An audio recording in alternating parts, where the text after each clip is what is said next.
اهلا بيكم في حلقه جديده من اومنيفيرس ووتشر.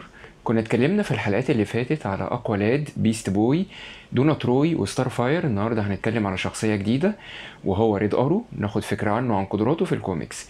ريد ارو هو شخصيه تبع دي سي كوميكس او زولي في الكوميكس. كان في شهر نوفمبر سنه 1941. الكلام ده كان في العدد رقم 73 من سلسله الكوميكس مور فان كوميكس على ايد الكاتب مورت وايسنجر. هو اسمه الحقيقي هو روي هاربر. امه بتختفي وهو صغير. ابوه بيربيه اللي كان حارس غابات بيموت اثناء محاوله انقاذ مجموعه من النيتيف امريكانز. واحد منهم يبقى اسمه بريف بو، ده بيقرر ان هو يرجعه للمعسكر والقبيله بتاعتهم ويربيه كانه ابنه وبيعلمه الرمايه، وروي بيبقى متفوق فيها جدا. لما بريف بو بيعرف ان هو بيحتضر بيكلم جرين ارو اللي هو المثل الاعلى لروي هاربر ويطلب منه ان هو يربيه، وبالفعل ده اللي بيحصل. جرين ارو بيتبنى روي هاربر وبيشوف ان هو عنده امكانيات كبيره جدا في الرمايه، بيبقى مبهور بيه، بيخليه السايد كيك بتاعه، بيسميه سبيدي عشان هو اسرع منه في اطلاق السهام. بيبقى عضو مؤسس في فريق تين تايتنز، الفريق اللي اتعمل من السايد كيكس عشان يخرجوا من عباءه السوبر هيروز. هو بيرتبط بدونا تروي، بعد كده الدنيا مش بتمشي معاه احسن حاجه، بينفصل عن دونا، وخصوصا ان هم بيكبروا في السن، بيشوف ان هم مش احسن اختيار لبعض. الفريق بينحل. اوليفر كوين بيخسر ثروته وابتدى يسافر كتير مع جرين لانترن هال جوردن. هو بيحس ان هو لوحده، فللاسف ابتدى يضرب مخدرات. اوليفر كوين لما بيرجع من السفر وبيلاقي ان روي هاربر دلوقتي مدمن، بيضربه بيطرده بره البيت. بنشوف بقى بعد كده ان جرين لانترن بيقابل روي هاربر في الشارع، وروي بيقسم ان هو هيبطل مخدرات، فجرين لانترن بيعرفه على بلاك كاناري لمساعدته على تخطي الادمان. هو بعد كده بيتصالح مع اوليفر كوين بس شراكتهم بتكون انتهت. لما فريق التايتنز بيتكون تاني هو بينضم لهم مره تانيه، بيأسس باند وفرقه موسيقيه. بنشوف ان هو بيشتغل مع اداره مكافحه المخدرات اللي هي الدي اي اي، بيعمل لهم عمليات كتيره، وبينضم لوكالات حكوميه، بيبقى جاسوس وعميل.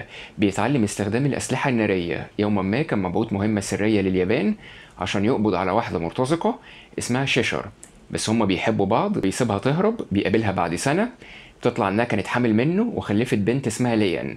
بتسمح له انه يشوفها مره واحده بس، فبيلجأ لصديقه نايت وينج ديك جريسون عشان يحددوا مكان ليان، وبالفعل بيلاقوها. بنشوف ان شيشر بتعرف ان حياتها خطر جدا على ليان، فبتوافق انها تسيب البنت ليه. هو بيقرر يربيها بشكل مناسب، بيستقيل من شغله الحكومي وبيطلع على ايرلندا الشماليه. بس بعد كده بعد شويه وقت بيرجع تاني لوس انجلوس عشان يمارس مهامه كسوبر هيرو سبيدي، ورجع تاني لشغله الحكومي. مديره بيستغل علاقته بالتايتنز، بيديله مهمه ان هو يتكلم مع ديك جريسون قائد التايتنز ان هو يقنعه انه يخلي التايتنز تتعاون مع الحكومه، وخصوصا ان الحكومه اتخنقت جدا من التايتنز بسبب ان كل العمليات بتاعتهم بيبقى فيها دمار كبير جدا. وبيهددوا ان هو لو ما عرفش يقنعه ان يخلي التايتنز يتعاونوا مع الحكومه، هو هيحل الفريق بتاع التايتنز وكل فرق السوبر هيروز. فبنشوف ان روي هاربر بيقترح عليه ان هو يرجع تاني تايتن فول تايم جوب طول الوقت معاهم عشان يضمن ان مفيش حاجه غلط تحصل. بعد كده بنشوف ان اثناء الحادثه بتاعت جواز ستار فاير وديك جريسون في ناس مهمه بتموت، فالميديا والحكومه بتتقلب جدا جدا على تين تايتنز، ويبقى في مطالبه ان قائد الفريق يبقى روي هاربر، ولو ما عملش كده الفريق هيتحل. هو مش بيهتم عشان هو مش عايز يخون صديقه. بس بعد كده الضغط بيزيد، بنشوف ان المدعي العام بيقول ان هو هيقاضي فريق التايتنز، فبيقعد مع اصدقائه فريق التايتنز يقول لهم يا جماعه احنا المفروض نعمل ايه دلوقتي. فكلهم بيشوفوا ان المفروض ان هو يبقى القائد الجديد، وان ديك جريسون يستقيل من قياده الفريق، وان هو اصلا محتاج راحه بسبب كتر الضغط اللي حصل له. وبالفعل ده اللي بيحصل. بيعرف يتعامل مع ضغط الحكومه وبيضم اعضاء جدد، بيأسس قاعده جديده للفريق، بيحاول يطور منهم. بس بعد شويه وقت بيقرر هو ودونا تروي ان هم يحلوا الفريق عشان بيشوفوا ان الاعضاء يفتقدوا للاخلاقيات اللازمه للعمل كفريق او كعائله. بعد كده بنشوف ان جرين ارو بيموت. هو بيشوف رؤيه ليه ان هو لابس بدله شبه اوليفر بس لونها احمر، بيقرر يعمل كده تقديرا لاوليفر كوين. بعد كده هو بيعرف ان هو وبنته ليان من نسل فاندل سافيج، ودي مشكله كبيره جدا لان ده معناه ان اعضائهم متوافقه معاه وهو كده هيحط عينه عليهم، بس هو بيعرف ينقذ بنته. بنشوف بقى بعد كده ان هو بينضم لفريق جديد من تين تايتنز، ودونا تروي بتموت، وجس وات اللي بيحصل الفريق بيتحل تاني. بيحلق شعره وبيأسس فريق جديد اسمه ذا اوتسايدرز. يوما ما اثناء تأدية مهمه بيتصاب بطلق ناري في صدره، بيبقى اوت اوف سيرفيس لمده 3 اشهر.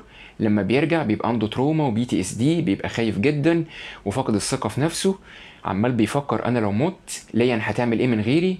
بس بعد خطاب تشجيعي من ديك جريسون بيعرف يسترد الثقة تاني أثناء معركة مع ديس ستروك كان على وشك إن هو يموته خلاص، بس بعد ما بيشوف الجروح في صدره بيقرر يحفو عنه عشان بيشوف إن روي هاربر عانى بما فيه الكفاية.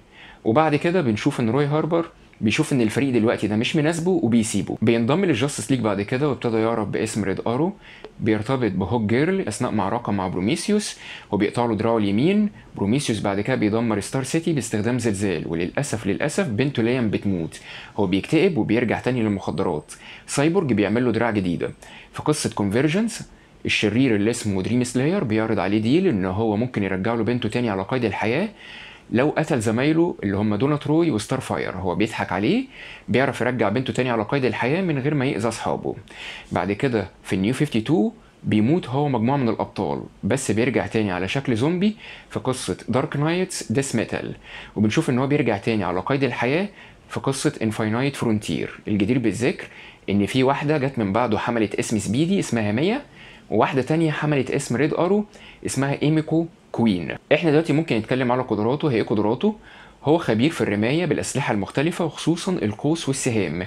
هو أستاذ في الفنون القتالية، بيعرف يحول أي حاجة في إيده لسلاح قاتل، وهو ممتاز جدا في القيادة والتحقيق والجاسوسية. بالنسبة لظروف الأعمال الفنية لو هنبتدي بالمسلسلات، فهو ظهر في مسلسلات الأنيميشن يونج جاستس، تين تايتنز جو، سوبرمان أكوامان اور أوف أدفنشر، باتمان بريف اند بولد، جاستس ليج انليميتد. ولو هنتكلم على اللايف اكشن فهو ظهر في عالم الاروفيرس تحديدا في مسلسل ارو، واتلمح عنه في مسلسل ستار جيرل. لو هنتكلم على الافلام فهو ظهر في عالم دي سي الانيميشن الخاص بالنيو 52 اللي اسمه دي سي انيميتد موفي يونيفرس، وظهر في فيلم تين تايتنز جو تو ذا موفيز، وظهر في 5 العاب فيديو جيمز اشهرهم انجاستس جودز امونج اس. بس كده دي كانت حلقه سريعه اتكلمنا فيها على ريد ارو في الكوميكس. انا عايزك دلوقتي تقولي في الكومنتس انت ايه رايك في الشخصيه دي، كنت سمعت عنه قبل كده ولا لا، متشوق انك تشوفه في عالم جيمس جان السينمائي اللي هو دي سي يو، ولا حاسس ان هو مش قوي بما فيه الكفايه. احنا الحلقه الجايه هنتكلم على حاجه جديده. لغايه الحلقه الجايه ما تنساش تعمل لايك وشير، ولو انت مش عامل سبسكرايب اعمل، وما تنساش تضرب الجرس.